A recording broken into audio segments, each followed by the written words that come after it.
The ghost of a forgotten life. The Manhattan skyline glimmered under the glow of a setting sun, its iconic buildings silhouetted against streaks of gold and orange. Griffin Cole Bennett stood in the vast living room of his penthouse, a glass of vintage scotch in hand. His tailored suit hugged his frame perfectly, but the elegance it represented did little to conceal the exhaustion in his eyes. At 43, Griffin was one of the most powerful men in New York, a billionaire CEO who had taken Zenith Industries from success to global dominance. Yet the weight of his achievements pressed heavy on him. The world saw a man of immeasurable wealth and influence, but all Griffin saw in the mirror was a shell of who he used to be. 7 years. That was how long it had been since Naomi disappeared. 7 years since the night before their wedding, when he found her note on the nightstand. It had been cryptic, almost nonsensical, full of vague warnings about danger and the need for distance. He had memorized every word, but no amount of reflection unraveled its mystery. Griffin tried everything to find her. Private investigators, law enforcement, and even back-channel deals failed to provide answers. She had vanished completely. The silence gnawed at him every night, a haunting presence he could not escape. He poured himself into his work, trying to numb the pain. But no amount of wealth or power could fill the void Naomi left behind. He sighed, finishing his drink. It was just another day where nothing changed, where the city, despite its brilliance, seemed dull without her. His phone buzzed on the marble counter. Julian, his loyal assistant, had texted, "Board meeting rescheduled to 10 a.m. tomorrow. Let me know if you need anything else." Griffin replied with a simple "got it" before setting the phone down. A walk in Central Park might clear his head, he thought. Maybe some fresh air could temper the restlessness brewing inside him. The park was quiet, the January chill keeping most people indoors. Griffin walked along the frost-covered pathways, his breath visible in the cold. Despite the peace of the setting, his thoughts were chaotic. Every barren tree reminded him of the life he'd envisioned with Naomi, a life now as desolate as these winter branches. He turned a corner and froze mid-step. On a bench not far ahead sat a woman hunched over, her coat threadbare and hair disheveled. 2 small children sat beside her, clutching her arms for warmth. Something about her felt familiar, like a memory on the edge of recognition. As Griffin approached, the woman raised her head slightly, and his world tilted. It was her, Naomi. Time seemed to stop. Her face, though gaunt and aged, was unmistakable. But it wasn't just her presence that took his breath away. It was the 2 girls beside her. They were identical, with wide, curious eyes, the exact shade of green as his own. "Naomi." His voice came out hoarse, almost unrecognizable to himself.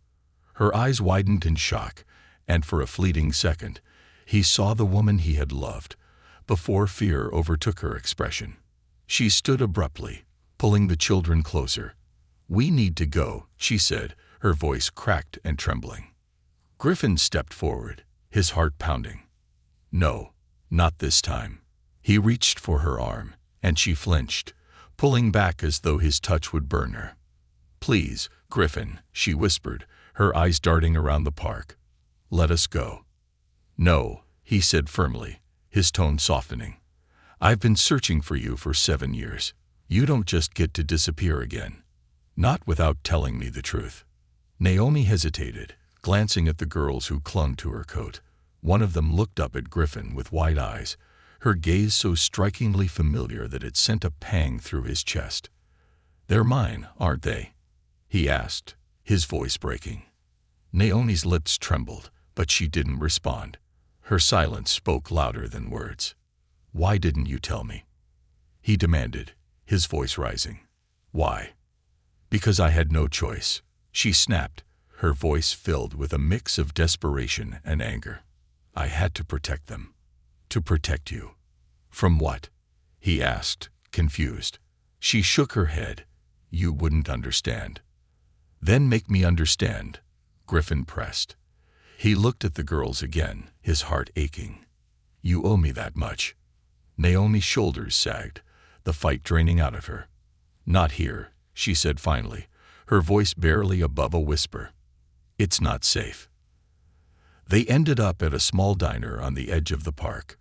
Griffin rented the back booth, shielding them from prying eyes. Naomi slid into the seat with the girls on either side of her, their tiny hands clutching her sleeves.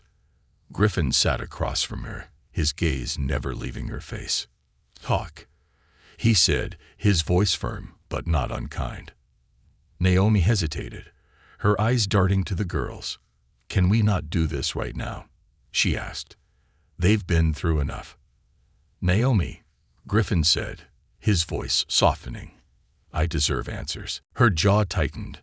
She looked down at the table, twisting a napkin nervously in her hands. Finally, she spoke, her voice barely audible. "The night before our wedding, I got a visit from your mother and your Uncle Charles." Griffin's brow furrowed. "What?" "They told me if I didn't leave, if I didn't stay away from you, they would." Her voice cracked. "They would hurt me. Hurt the girls. Hurt you." He stared at her, stunned. "That doesn't make any sense. Why would they?" "Because I wasn't good enough for you," she interrupted, her voice rising with frustration. "I wasn't someone they could control. I wasn't their idea of the perfect wife for you. And they were willing to destroy everything to keep me out of your life." Griffin leaned back, his mind reeling. His mother and uncle had always been controlling, but this, threatening the woman he loved and their unborn children, it was unthinkable. "You should have come to me," he said finally, his voice trembling with emotion. "I tried." Naomi's voice broke, and for the first time, tears filled her eyes. "But they made sure I couldn't. I thought it was the only way to keep you safe." Griffin clenched his fists, anger bubbling beneath the surface. "And you've been living like this, on the streets, raising our children alone." Naomi looked away, shame written across her face. "I didn't know what else to do." Griffin exhaled sharply, his heart aching as he looked at the girls. They had his eyes, his features. They were his daughters, strangers he hadn't even known existed. "You're coming with me," he said, his voice leaving no room for argument. Naomi's head snapped up. "What?" "You and the girls," Griffin said, his voice firm. "You're coming home with me." "No," she said, shaking her head. "We can't." "You're not staying out here," Griffin interrupted, his tone final. "Not another night." Naomi stared at him, torn between fear and hope. Finally, she nodded. "Okay," she whispered. Griffin stood and extended his hand toward the girls. "Come on," he said gently. Mia, the older of the two, looked up at him cautiously before taking his hand. Her sister, Lily, followed, clutching her ragged doll tightly. As they walked out of the diner and into the cold night, Griffin's heart swelled with a newfound determination. He didn't know how deep the wounds ran or how long it would take to heal them, but one thing was certain. He wasn't going to let them go. Not this time. Rebuilding bridges. The warmth of the penthouse enveloped them as Griffin led Naomi and the girls inside. The girls clung to their mother, their wide eyes scanning the towering ceilings and gleaming glass walls. The space was pristine, cold, and intimidating to anyone who didn't know Griffin's meticulous nature. To Mia and Lily, it must have seemed like a palace. Griffin knelt down to their level, his tailored suit straining slightly as he tried to make himself seem less imposing. "This is your home now," he said gently, trying to mask the flood of emotions swirling within him. He didn't know these children, not their favorite foods, the sound of their laughter, or the rhythm of their daily lives. But they were his, and he would spend every moment going forward trying to make up for the years he'd lost. Mia, the older of the two, looked up at him hesitantly. Her green eyes, so much like his own, reflected both curiosity and caution. "Do you live here?" she asked, her small voice breaking the silence. Griffin smiled softly. "I do. And now so do you." Lily, the younger girl, tightened her grip on Naomi's coat, her ragged doll pressed against her cheek. She didn't say anything, but her gaze lingered on the chandelier above, her wonder momentarily eclipsing her shyness. Naomi hovered behind them, her arms crossed tightly. Her face betrayed none of the awe her daughters displayed. Instead, she looked exhausted, a deep weariness etched into every line of her expression. The weight of years spent surviving, protecting, and sacrificing had drained her, leaving behind someone far removed from the vibrant woman Griffin had once loved. "Let's get you settled," Griffin said, rising to his feet.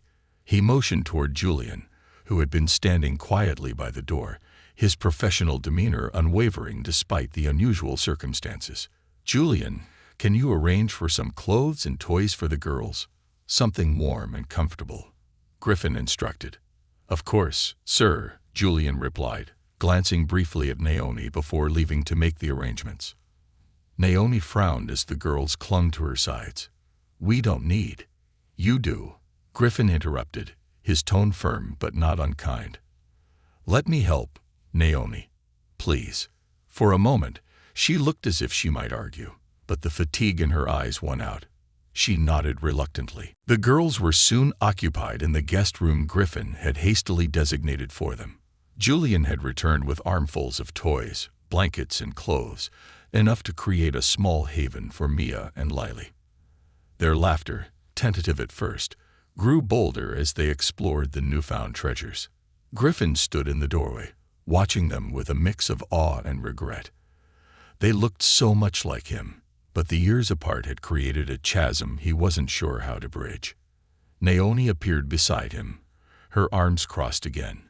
"You can't just buy their trust," she said quietly.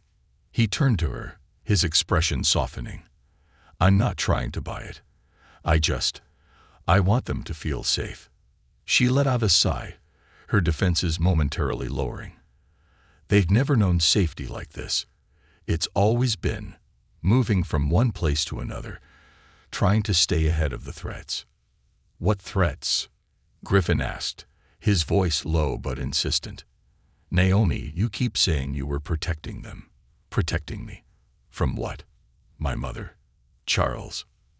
Naomi's jaw tightened, and she looked away. "It's not that simple." "Then make it simple," he urged, stepping closer.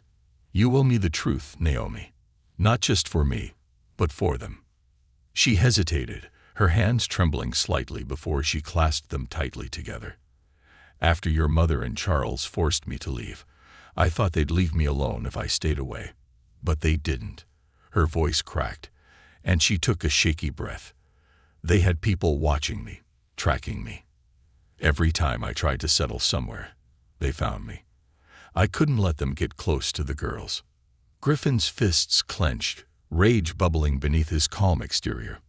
"They did this to you for 7 years. Chased you. Threatened you."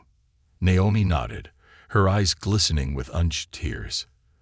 "They wanted control, Griffin. Over you, over me, over everything. And I couldn't let them have it." Griffin's voice was low and cold. "They won't get away with this." Naomi looked at him skeptically. "You think you can stop them? They've spent decades building their empire. They don't lose." "They haven't faced me yet," Griffin replied, his voice steely with determination. Later that night, Griffin sat alone in his office, staring at the flickering city lights beyond the glass wall. His phone buzzed on the desk. It was Carter, his private investigator. "I found something," Carter said without preamble. "Charles Bennett has been making payments to a private security firm. The same firm that operates in several gray areas, if you catch my drift." "What kind of payments?" Griffin asked, leaning forward in his chair. "Large ones, off-the-books accounts, offshore. The kind of money that doesn't leave a trail unless you know where to look. The timeline matches the years Naomi's been on the run." Griffin's grip on the phone tightened. "And my mother. She's clean on the surface, but there are plenty of connections between her and Charles's dealings. If you dig deep enough, you'll find her fingerprints." Griffin exhaled slowly, his jaw tight. "Keep digging. I want everything." "Understood." He ended the call and leaned back in his chair, his mind racing. His family's betrayal was deeper than he had imagined, but he wouldn't let them win. Not this time. The next morning, Griffin joined Naomi and the girls for breakfast. The girls, still adjusting to their new surroundings, were quieter than usual. Mia played with her spoon, stirring her cereal absent-mindedly, while Lily clung to her doll. Griffin watched them, his heart aching. "Do you like it here?" he asked gently. Maya looked up at him, her green eyes curious but cautious. "It's big." Lily nodded, her voice barely a whisper. "Really big." Griffin chuckled softly. "Maybe too big, but it's your home now." Naomi, seated across from him, watched the exchange silently. She sipped her tea, her expression unreadable. After breakfast, Griffin pulled Naomi aside. "I need you to trust me," he said. "I'm going to fix this." Naomi shook her head. "You think it's that simple? That you can just fix what your mother and Charles have done?" "It's not simple," he admitted, "but I'm not going to stop until you and the girls are safe. Truly safe." Her eyes softened for a moment, but her walls quickly came back up. "Don't make promises you can't keep, Griffin." He stepped closer, his gaze steady. "I've never been more serious in my life." For the first time, Naomi didn't argue. She simply nodded, a flicker of hope breaking through her skepticism. As the day went on, Griffin began making calls, setting plans into motion. He didn't just want answers, he wanted justice. For Naomi, for the girls, and for the years they had lost. This wasn't just about his family's betrayal. It was about reclaiming the life they had stolen from him. And he wouldn't stop until every piece of their broken family was put back together. Beneath the surface, the morning sun streamed through the floor-to-ceiling windows of Griffin's penthouse, casting a golden glow across the room. Yet, for all the light, a palpable tension hung in the air. Griffin sat at the dining table, his coffee untouched. Across from him, Naomi lingered, her hands curled around a mug of tea, her posture rigid. Maya and Lily played quietly in the next room, their giggles breaking the silence from time to time. Griffin had been up most of the night, his mind consumed by the weight of Carter's findings and the fragments of Naomi's revelations. The pieces were slowly coming together, but the full picture remained elusive.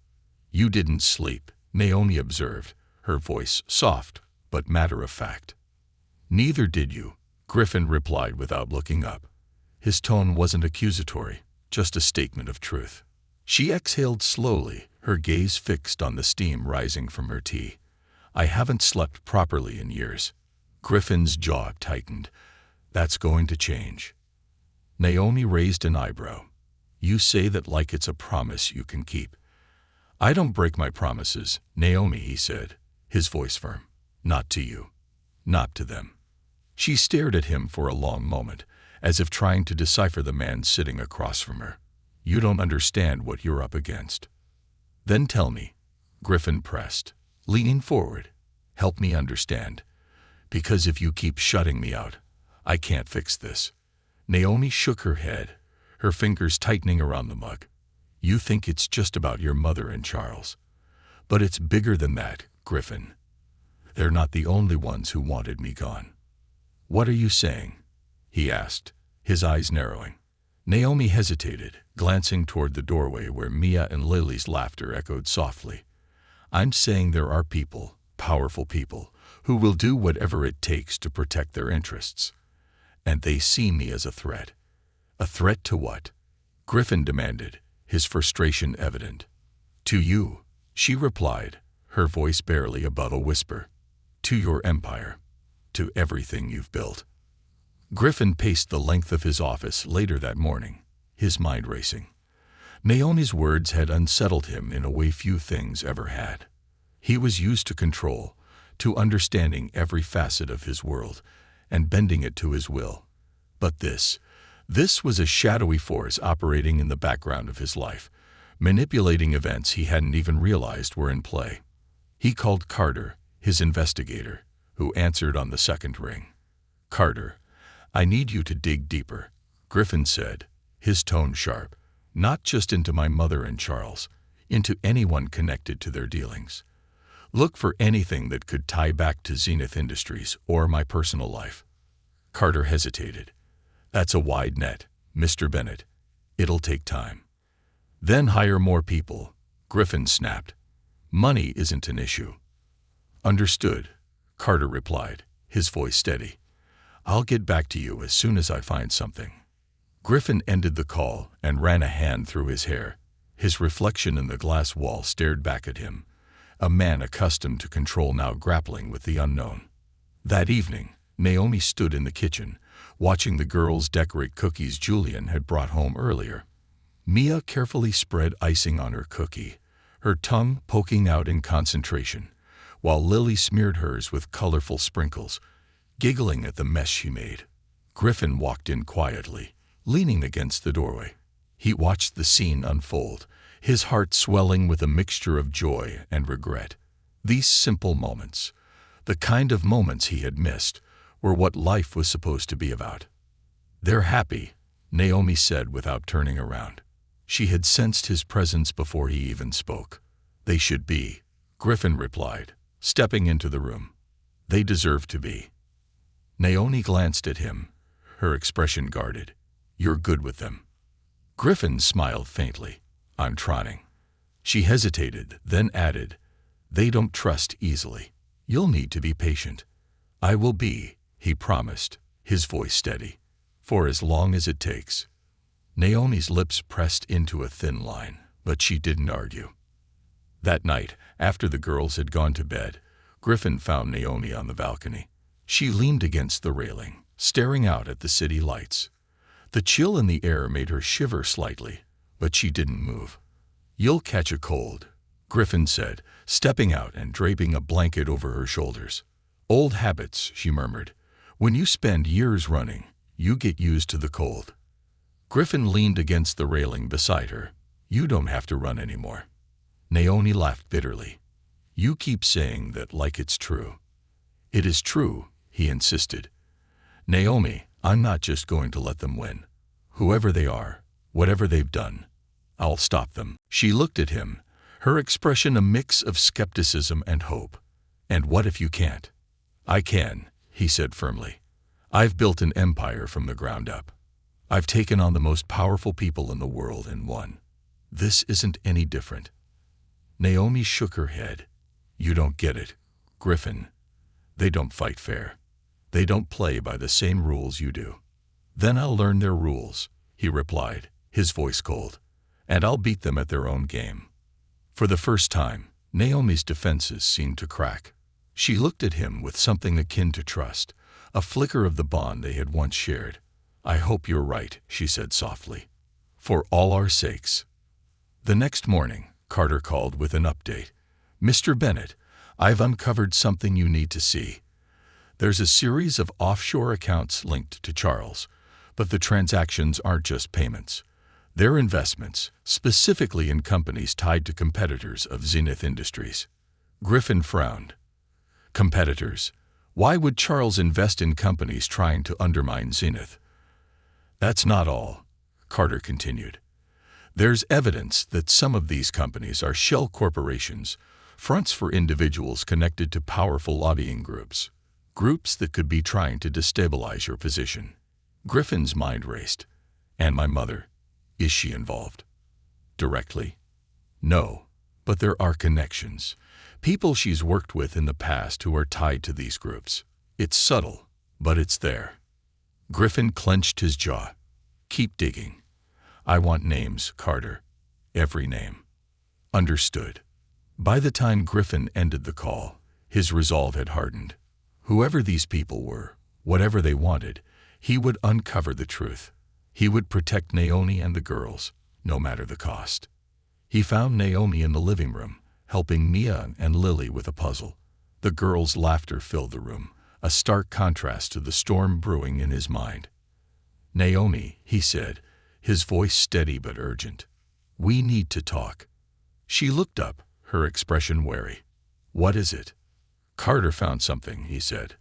This goes deeper than my mother and Charles. There are people, powerful people, who are trying to take me down. Naomi's face paled, her hands tightening on the edge of the puzzle box. I told you, she said quietly. It's not just them. Griffin nodded, his expression grim. I know, but I'm not going to let them win. Naomi stared at him for a long moment, then glanced at the girls. They were too engrossed in the puzzle to notice the tension in the room. Griffin, Naomi said softly, her voice trembling. If you're going to fight this, you need to understand. It's not just your life at risk. It's ours too. I do understand, he replied, stepping closer. And that's why I won't stop until this is over. You're not running anymore, Naomi. Not from them. Not from me. This is our fight now. Naomi looked at him, the fear in her eyes slowly giving way to something stronger. Then we fight, she said. Together. A game of shadows. The day began with an ominous quiet that seemed to seep into the very walls of Griffin's penthouse. Outside, Manhattan pulsed with life, oblivious to the storm brewing inside the fortress of glass and steel. Griffin sat in his office, his desk cluttered with documents Carter had delivered the night before. Naomi's revelations and Carter's findings painted a sinister picture, one that stretched far beyond his mother and Charles. He stared at a flowchart Carter had created, linking Charles to a web of shell companies, offshore accounts, and names Griffin recognized as key players in the business world. These weren't just random connections. They were calculated moves in a game he hadn't realized he was a part of. Griffin's focus sharpened as he zeroed in on a name he hadn't seen before, North Star Holdings. It was a seemingly innocuous name, but Carter's notes indicated it was the nerve center of the operations targeting him. A knock at the door pulled him from his thoughts. Naomi entered, her presence as cautious as ever. She was dressed simply, a far cry from the polished woman she once was, but her eyes still held the fire that had captivated him years ago. You've been up all night again, she said, crossing her arms. Griffin leaned back in his chair, rubbing his temples. There's too much to piece together. Naomi stepped closer, glancing at the mess of papers and highlighted reports. Anything useful? Plenty, Griffin replied, his tone grim. But it's a tangled web. Charles and my mother didn't just push you away. They partnered with people who wanted to destroy everything I've built. They'd been orchestrating this for years. Naomi's lips tightened, and now you know why I couldn't come back. He stood, his towering frame almost intimidating. You should have told me. I could have helped. She shook her head. You don't understand.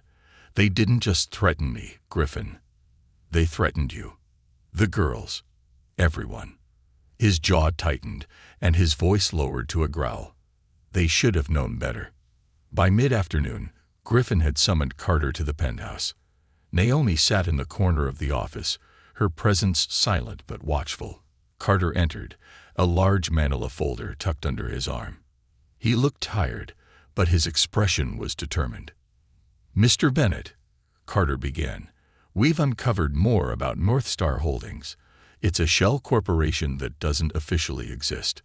But its activities, they're very real. It's connected to several lobbying groups, all targeting Zenith Industries. Why? Griffin asked, his tone sharp. Power, Carter replied simply. You've dominated industries they wanted to control, and your refusal to play ball with certain interests made you a threat. Griffin leaned against his desk, his arms crossed. Who's behind it? That's the tricky part, Carter admitted, pulling out a stack of documents. North Star is well insulated, but we traced some payments and found a name. Marcus Langston. Griffin's eyes narrowed. Marcus Langston was a rival CEO, the head of Langston Global Enterprises, a company that had tried and failed to compete with Zenith for years.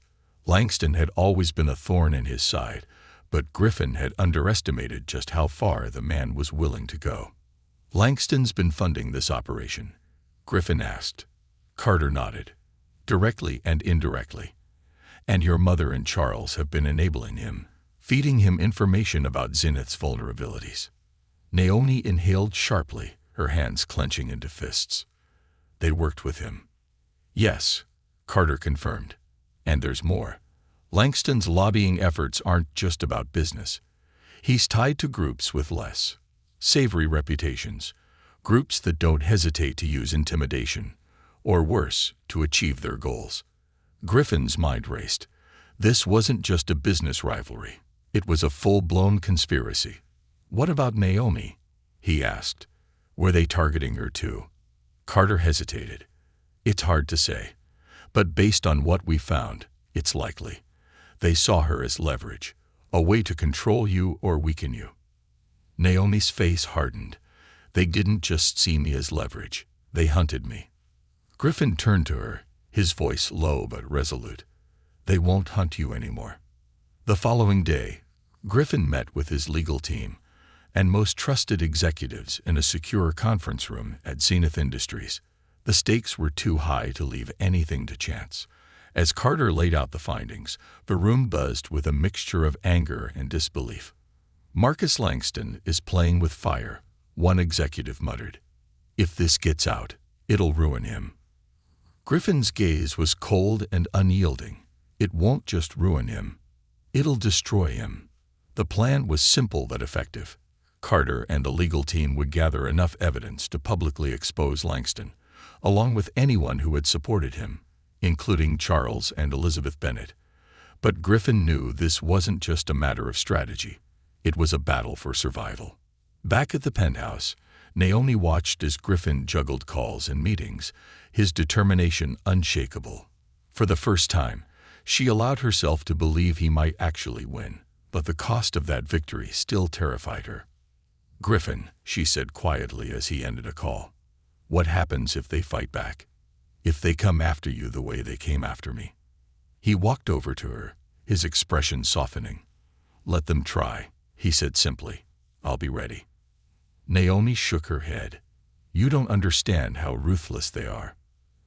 And you don't understand how far I'll go to protect what's mine." Griffin replied, his voice unwavering. "You, the girls, everything. They don't scare me, Naomi. They never have." Her defenses wavered, and for the first time, she allowed herself to lean on him, just for a moment. "I don't want to lose you," she whispered.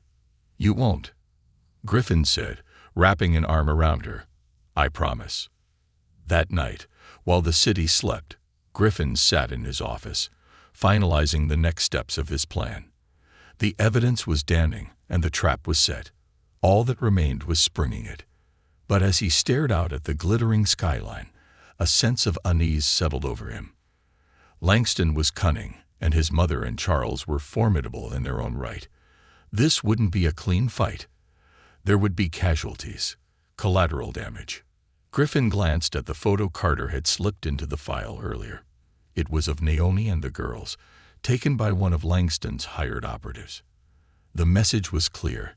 They were still being watched. His fists clenched as a surge of protectiveness overwhelmed him. He would shield them from this, no matter the cost. He had spent 7 years mourning the family he lost. He wasn't about to lose them again. As the first light of dawn crept over the horizon, Griffin made a vow, to his daughters, to Naomi, and to himself. This wasn't just about survival anymore. It was about justice. And he wouldn't stop until every shadow lurking in their lives was dragged into the light. The trap tightens. The weight of anticipation hung heavy in the air as Griffin prepared for the showdown. Every piece of the puzzle was falling into place, but the stakes had never been higher. The exposure of Marcus Langston's schemes and the betrayal by Griffin's own family would send shockwaves through his world. And theirs. But that was the point. This wasn't just about dismantling their plans. It was about ensuring they could never threaten him, Naomi, or the girls again. Griffin stood in his penthouse's sleek kitchen, pouring himself a second cup of coffee. His reflection in the window looked more like a man going to war than a billionaire CEO. His once pristine suit was slightly wrinkled, and the dark circles under his eyes betrayed his sleepless nights. Naomi entered, her expression guarded but concerned. "You're pushing yourself too hard," she said softly, leaning against the counter. Griffin turned to her, his gaze steady. "This has to be perfect. If I leave any cracks, they'll exploit them." Naomi hesitated, then placed a hand on his arm. "You're not alone in this, Griffin. You don't have to carry it all." He looked at her, the vulnerability in her eyes striking the chord deep within him. For years, she had carried the burden of protecting their daughters alone, facing threats and isolation without any support. Now, he understood the strength that had required. "I know," he said quietly, "but I need to make sure they can never touch us again." Naomi nodded, though a shadow of doubt lingered in her expression. "Just don't lose yourself in the process." In the days that followed, Griffin's plan began to unfold. Carter and the legal team worked tirelessly, compiling a dossier of evidence that painted a damning picture of Marcus Langston's conspiracy. Financial records, confidential emails, and witness statements created a web of corruption that reached into the highest levels of corporate and political power. Griffin's strategy was simple: strike fast and strike hard. Public exposure would be the first blow, but the real damage would come from the legal and financial repercussions. Langston wouldn't just lose his reputation, he'd lose his empire. But as Griffin orchestrated the takedown, he couldn't ignore the nagging sense of danger. Langston wasn't the type to go down without a fight, and the photo Carter had found of Naomi and the girls was a chilling reminder of how far his enemies were willing to go. The night before the plan was set to go live, Griffin called a meeting with his inner circle. Carter, Julian, and his top legal advisor, Eleanor, gathered in the penthouse's conference room. Naomi joined them, her presence a reminder of what they were fighting for.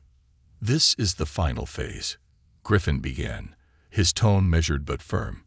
"We have everything we need to expose Langston and the network he's built. But we have to be prepared for retaliation."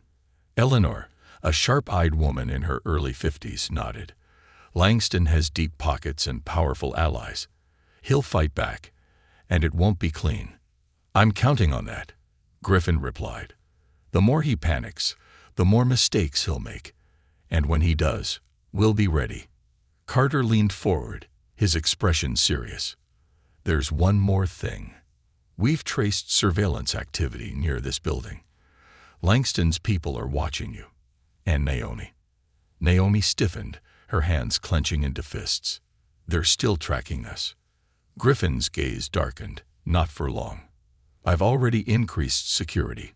Nobody gets near this building without my permission." Naomi's voice trembled with a mix of fear and frustration. "Griffin, they've been doing this for years. They won't stop just because you expose them." He reached across the table, taking her hand in his.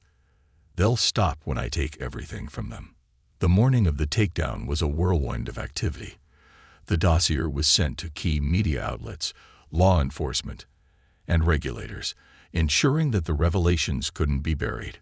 Simultaneously, Griffin's team released a public statement, condemning Langston's actions and pledging full cooperation with the investigation. The response was immediate.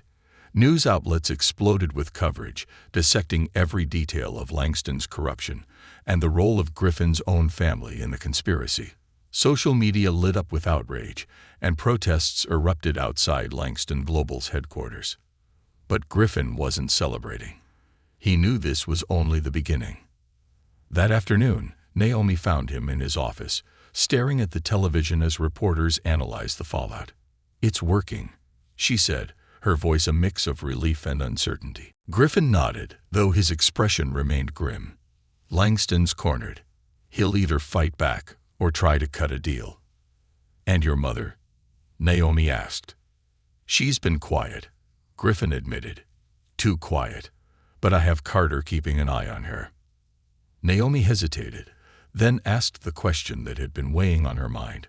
"What if they come after us again? What if this doesn't end here?" Griffin turned to her, his green eyes blazing with determination. "Then I'll fight them again. And again. As many times as it takes. You and the girls are my family, Naomi. I won't let anyone take you away from me." Her defenses cracked, and for the first time, she let herself believe in the strength of his promise. "You've changed," she said softly. Griffin smiled faintly. "So have you." That evening, as Griffin prepared for the next phase of his plan, His phone buzzed with an incoming call. It was Carter. "We have a problem," Carter said, his voice tense. "What is it?" Griffin asked, already bracing for the worst. "Langston's making his move. He's hired a crisis management team and is spinning the narrative. He's claiming this is a smear campaign orchestrated by you to eliminate a competitor." Griffin's jaw tightened. "Let him try. The evidence speaks for itself." "There's more," Carter continued. "He's targeting you personally. He's leaking false information about your finances, your personal life, even your relationship with Naomi. He's trying to discredit you." Griffin's hands clenched into fists. "Then we hit back harder." "Be careful, Griffin," Carter warned. "Langston's desperate. Desperate men are dangerous." As the night wore on, Griffin prepared for the inevitable confrontation. He knew Langston wouldn't stop until he was forced to, and the battle was far from over. But for the first time in years, Griffin felt a sense of clarity. This wasn't just about revenge or justice. It was about reclaiming the life that had been stolen from him. Naomi joined him on the balcony, where the city lights stretched out like a sea of stars. She stood beside him, her presence a quiet comfort. "Are you ready for this?" she asked. Griffin looked at her, his gaze steady. "I've never been more ready." And as they stood together, the weight of the past began to lift, replaced by the promise of a future they would fight for, together. The city pulsed beneath them, its rhythm seemingly unaffected by the chaos unfolding behind the scenes. Griffin, however, felt every beat as a reminder of the battle he was waging, not just for himself, but for Naomi, Mia, and Lily. This wasn't just about justice or exposing Marcus Langston. It was about building an unshakable foundation for the life he fought so hard to reclaim. Naomi stood beside him on the balcony, the cold January air brushing against her skin. Her shoulders were wrapped in a blanket, but there was no shielding her from the weight of the moment. "You make it sound so simple," she said softly, breaking the silence. "Expose the truth, take them down, and somehow we walk away unscathed." Griffin turned to her, his gaze steady. "I'm not naive, Naomi. I know this won't end neatly. But I won't let Langston or anyone else dictate our lives anymore. Not yours, not mine, and definitely not the girls." Naomi let out a soft, bitter laugh. "You've always been so sure of yourself. Even when we were younger, you believed you could control everything." He smiled faintly, the memory of their younger days warming him for a moment. "Back then, I thought I could. Now I just know I have to fight for the things that matter." Her expression softened, but there was still hesitation in her eyes. "And what happens when Langston fights back harder than you expect? When the people he's working with come after us?" Griffin reached for her hand, his touch firm but gentle. "Then I'll stand between them and you. Always." Naomi's breath hitched, but she didn't pull away. Instead, she leaned into him, allowing herself a moment of vulnerability she had denied for so long. As midnight approached, Griffin received another call from Carter. The urgency in his investigator's voice immediately put him on edge. "We've intercepted communications between Langston and one of his operatives," Carter began. "He's escalating. They're planning a move on Naomi and the girls, likely to force your hand." Griffin's blood ran cold. "What kind of move?" "Unclear, but the language suggests intimidation or abduction," Carter replied grimly. "I've already notified your security team. They're doubling patrols around the building." Griffin's grip tightened on the phone. "That's not enough. I want a full lockdown. No one gets in or out without clearance." "Understood," Carter said. "I'll personally oversee the arrangements." Griffin ended the call and immediately sought out Naomi. She was sitting on the couch, watching over Mia and Lily as they slept. The sight of them, so peaceful and unaware of the dangers lurking outside, only fueled his resolve. "Naomi," he said, his voice low but urgent. She looked up, sensing the shift in his demeanor. "What is it?" "There's been a development," he admitted, not wanting to alarm her but knowing he couldn't hide the truth. "Langston's people might make a move. I've increased security, but I need you to be prepared." Her eyes widened, fear flickering across her face. "The girls. They're safe," Griffin assured her. "They won't get past my team. But I need you to trust me and follow their instructions if anything happens." Naomi stood, her body tense. "I knew this wasn't over," she murmured, more to herself than to him. "This is what they do, Griffin.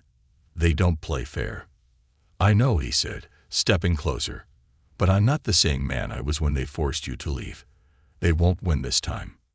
Naomi hesitated, then nodded. "Just promise me, no matter what happens, you'll keep the girls safe." Griffin met her gaze, his expression unyielding. "I promise." Hours later, as the city slept, Griffin's penthouse became a fortress. Security guards patrolled every floor, their movements synchronized and efficient. Cameras monitored every angle of the building, and additional locks were engaged on all entrances. Naomi couldn't sleep. She sat by the window in the guest room, watching the city lights flicker like stars. Griffin found her there, his presence quiet but commanding. "You should rest," he said, sitting beside her. She shook her head. "How can I rest when I know they're out there, waiting for a chance to strike?" Griffin placed a hand on her shoulder. "You've spent years running and looking over your shoulder. That ends now. I won't let them hurt you." Her eyes glistened with unshed tears. "I want to believe you, Griffin. I do. But I've lived with this fear for so long, it's hard to let it go." He reached for her hand, his grip firm. "Then let me carry it for you." Naomi stared at him, the walls she built around her heart slowly crumbling. For the first time in years, she allowed herself to believe in the possibility of safety. As dawn approached, the first wave of retaliation came, not in the form of physical threats but through the media. News outlets suddenly began circulating rumors about Griffin, accusing him of fabricating evidence against Langston to destroy a competitor. Anonymous sources claimed that Naomi was a paid accomplice in the scheme, and whispers of scandal began to spread. Julian burst into Griffin's office with a tablet in hand, the headlines glaring in bold text. "They're going after your reputation," Julian said, his tone sharp. "Langston's team is working overtime to turn this against you." Griffin scanned the articles, his jaw tightening. "Let them. The truth is on our side." Julian hesitated. "Griffin, this kind of smear campaign can stick, even if it's false. It could hurt Zenith. And you." Griffin leaned back in his chair, his expression unyielding. "I'm not backing down. Not now." But Langston wasn't done. That afternoon, one of Griffin's top clients abruptly canceled a multi-million-dollar deal, citing concerns over recent developments. Within hours, several more clients followed suit. Griffin's phone buzzed constantly with calls from executives and shareholders, demanding explanations, but he refused to be distracted. Every attack only solidified his resolve. Naomi, watching from the sidelines, felt a pang of guilt. "They're doing this because of me," she said quietly as they sat together that evening. Griffin shook his head. "They're doing this because they're desperate, and desperation makes people reckless." Naomi's gaze lingered on him. "You're putting everything on the line, Griffin. Your company, your reputation, everything. Are you sure it's worth it?" He looked at her, his green eyes filled with determination. "You're worth it. The girls are worth it. Nothing else matters." For the first time in years, Naomi felt a glimmer of hope, a fragile, delicate thing that she clung to desperately. Maybe, just maybe, they could win. But as night fell, both of them knew the battle was far from over. The next move was Langston's, and Griffin would be ready. The final move. The tension in the penthouse was palpable, a weight that seemed to hang in every corner of the space. Griffin stood at the head of his dining table, the expansive glass windows framing the city's skyline behind him. The room was filled with his closest confidants: Carter, Julian, Eleanor, and Naomi, each of them bearing the signs of sleepless nights and relentless pressure. The battle with Marcus Langston had escalated, and the stakes had never been higher. Griffin's voice was calm, but resolute as he addressed the room. Langston thinks he has the upper hand. The media smear campaign, the corporate sabotage, it's all noise. What he doesn't realize is that we've been building a counterattack. Carter leaned forward, his face lined with exhaustion but lit by determination. The evidence we've collected against Langston is airtight. His connections to the shell companies, the offshore accounts, the surveillance on Naomi and the girls. It's all ready to go public. Griffin nodded. Good, but we're not stopping there. Langston's not the only one who needs to be held accountable. My mother and Charles are just as culpable, and they'll face the consequences. Naomi, seated at the far end of the table, spoke up for the first time. And what happens when Langston pushes back? He's already shown he's willing to play dirty. Griffin turned to her, his gaze unwavering. Let him. I've prepared for every contingency. This ends today, Naomi. The plan was set in motion at noon. Griffin's legal team filed a lawsuit against Langston, citing evidence of corporate espionage, defamation, and harassment. Simultaneously, Carter's team released a detailed exposé to the press, outlining Langston's corruption and a conspiracy involving Charles Bennett and Elizabeth Bennett. The media response was immediate. News outlets scrambled to cover the breaking story, their headlines shifting from Griffin's alleged misconduct to Langston's undeniable guilt. Social media erupted with outrage, and within hours, Langston Global's stock plummeted. But Griffin knew Langston wouldn't go down without a fight. That evening, as the family gathered in the penthouse's living room, Griffin's phone buzzed with an incoming call from an unknown number. He answered, his expression guarded. Griffin Bennett, a familiar voice drawled on the other end. It was Marcus Langston. Langston, Griffin said, his tone cold. Calling to surrender. Langston chuckled, but there was no humor in his voice. You've made a grave mistake, Bennett. You think you've won, but you've underestimated me. I think I'd done exactly what I needed to do, Griffin replied. You're finished, Langston. Am I? Langston retorted. Because I have something you might want to reconsider before you celebrate your so-called victory. Griffin's grip on the phone tightened. What are you talking about? Langston's voice dropped to a menacing whisper. I know where Naomi and your precious daughters are. Do you really want to see how far I'm willing to go? Griffin's blood ran cold, but he forced his voice to remain steady. If you touch them, Langston, there won't be a corner of this world where you can hide. Langston laughed, a chilling sound. We'll see, Bennett. Tick-tock. The line went dead. Griffin immediately called Carter, his voice sharp with urgency. Langston just threatened Naomi and the girls. I want every guard on high alert. Nobody gets in or out without my authorization. Understood, Carter said. I'll personally oversee the security. Griffin hung up and turned to Naomi, who had been watching him anxiously. What happened? She asked, her voice trembling. Langston made a threat. Griffin admitted, his jaw clenched. But I won't let him anywhere near you or the girls. I promise. Naomi nodded, but fear flickered in her eyes. We've been through this before, Griffin. These people don't make empty threats. And neither do I, he said firmly. I'll protect you, no matter what. As night fell, the penthouse became a fortress. Armed guards patrolled the hallways, and the building's security system was upgraded to military-grade protocols. Naomi stayed with the girls in their room, trying to keep them calm despite the tension in the air. Griffin sat in his office, his mind racing. Langston's threat wasn't just a bluff, it was a challenge, and Griffin had no intention of backing down. A sudden alert from his phone caught his attention. Carter had sent a message. Langston's operatives spotted near the building. We're intercepting. Griffin immediately called Carter. What's the situation? They're testing our defenses, Carter said. A van parked a block away, men trying to approach the building on foot. We've already detained 2 of them. Any sign of Langston? Griffin asked. Not yet, but he's orchestrating this. I'm sure of it. Griffin's voice hardened. Keep me updated. and don't let your guard down. Hours later, the tension reached a breaking point. An alarm blared through the penthouse as the security system detected an unauthorized breach attempt. Guards scrambled to secure the perimeter, and Griffin rushed to Naomi and the girls.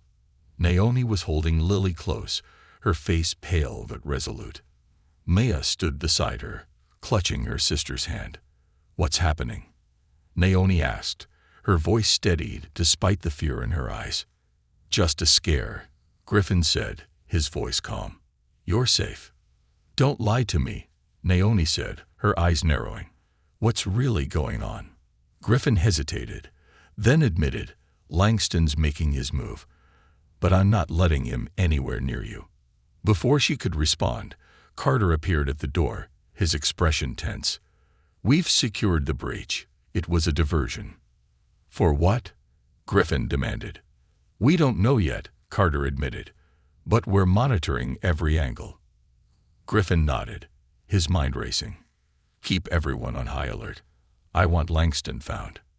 As dawn broke, the penthouse was quiet again, the immediate threat neutralized. But Griffin knew this wasn't over. Langston was desperate, and desperate men were dangerous. Naomi sat beside him on the couch, her exhaustion evident. "Is it done?" she asked quietly. "Not yet," Griffin admitted, "but it will be." She looked at him, her expression softening. "You've done more than I ever thought possible, Griffin. For me. For the girls." He took her hand, his gaze steady. "I'll do whatever it takes to keep you safe." And as the first light of morning illuminated the city, Griffin made a silent vow. Langston's reign of terror would end. Not tomorrow. Not someday. But now. For Naomi. For the girls. For the future they deserved. Because some battles were worth fighting, no matter the cost.